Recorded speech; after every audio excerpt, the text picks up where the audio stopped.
Have you ever tried to go after a crazy dream?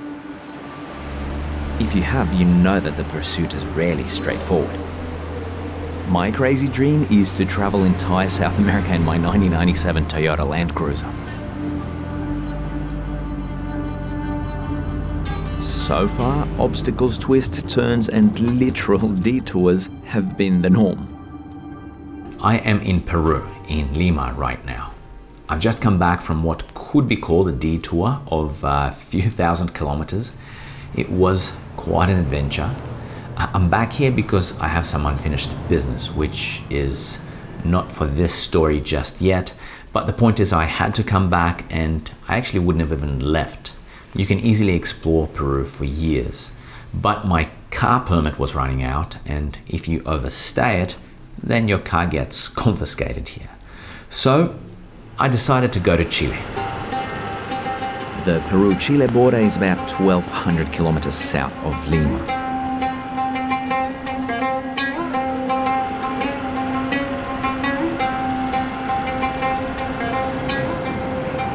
Three days of non-stop driving and I cross into Chile. Surprise.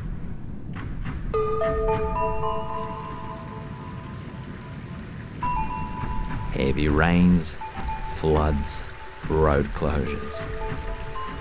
I wanted to visit some places in the interior of North Chile.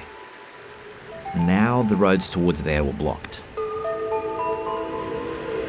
At least the main highway had just opened up. It went towards the coast, and that's where I'd be stuck. Until further notice.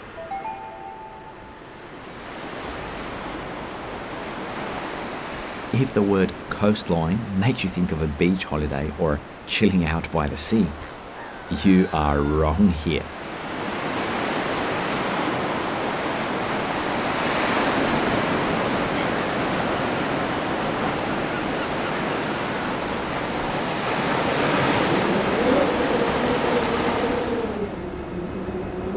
Too wild, too rough.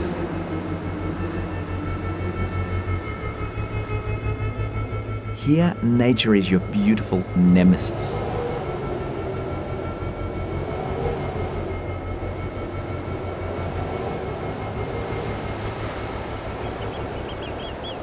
I knew precisely nothing about this area.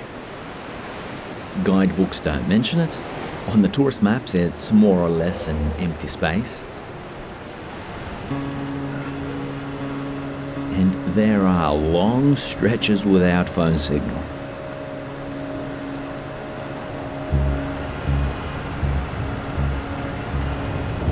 You don't want your car to break down here.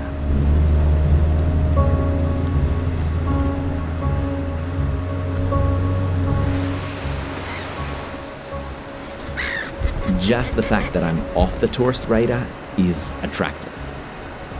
It's fascinating.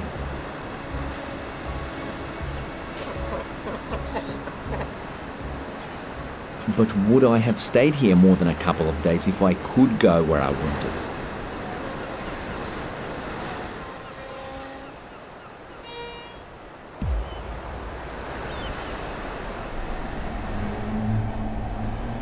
After the first week, the frustration started to set in.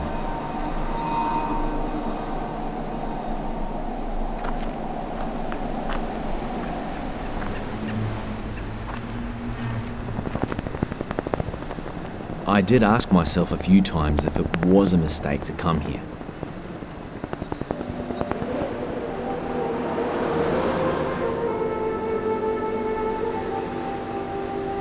Usually I cheer up when I meet people.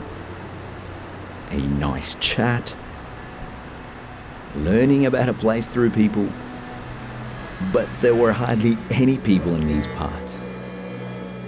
I cherished the rare interaction in the occasional local restaurant, or even with a stranger along a road.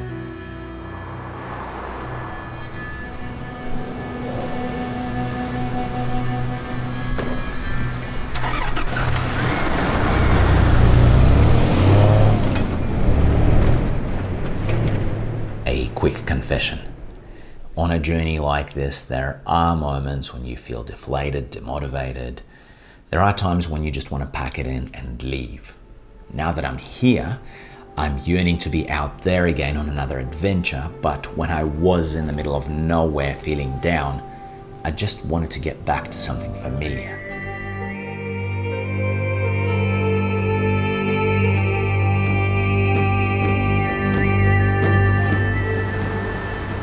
Even if it was something as simple and silly as sipping a coffee in a decent cafe, or being someplace where I could watch life, watch people.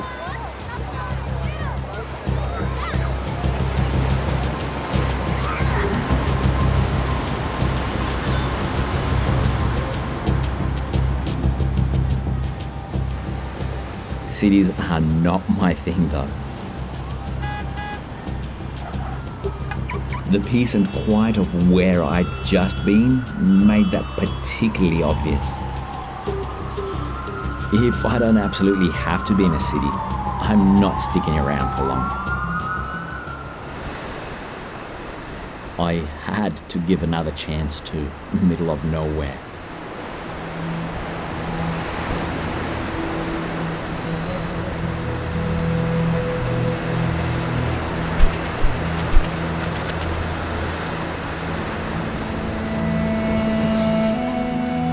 When I accepted where I was for what it was, I stopped thinking about being somewhere else all the time.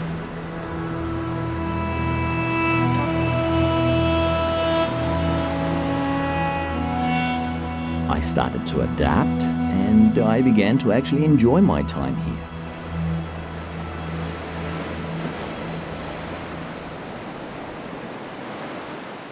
I spent about another week like this. Then one morning I got the news that the way to where I wanted to travel had finally opened up. I was ready to move on.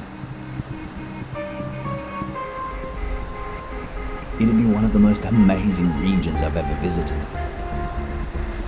That's what the next video will be about. Oh, and I'll tell you why I've come back to Lima too.